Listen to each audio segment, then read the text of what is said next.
தமிழகம் முழுவதும் 717 டாஸ்மாக் மதுபான கடைகளை மூட தமிழக அரசு உத்தரவு பிறப்பித்துள்ளது. தமிழ்நாடு முதல்வராக பொறுப்பேற்றுள்ள விஜய் இன்று வெளியிட்டுள்ள உத்தரவில், வழிபாட்டு தலங்கள், கல்வி நிலையங்கள், பேருந்து நிலையம் அருகே உள்ள 717 மதுபான சில்லறை விற்பனை கடைகளை மூட வேண்டும் என ஆணை வழங்கியுள்ளார். தமிழ்நாடு மாநில வாணிபக் கழகத்தால் 4765 மதுபான கடைகள் செயல்பட்டு வருகிறது. அதில் வழிபாட்டு தலங்கள், பேருந்து நிலையம், பள்ளிக்கூடங்கள் சுற்றி 500 மீட்டர் வரை உள்ள கடைகள் அடைக்கப்படும் என அறிவிக்கப்பட்டுள்ளது.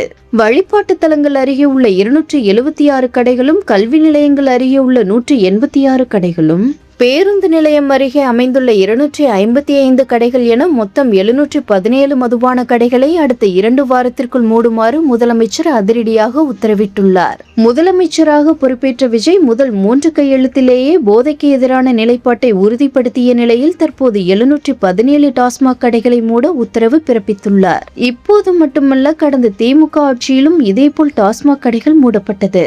2023ஆம் ஆண்டு ஜூன் மாதம் அப்போது முதல்வராக இருந்த ஸ்டாலின் உத்தரவின் பேரில் சென்னை மண்டலத்தில் 138 டாஸ்மாக் கடைகள் மற்றும் கோயம்புத்தூர் மண்டலத்தில் 78 கடைகள், மதுரையில் 125 கடைகள் மற்றும் திருச்சி மண்டலத்தில் 100 கடைகள் என மொத்தம் 500 கடைகள் அப்போது மூடப்பட்டது.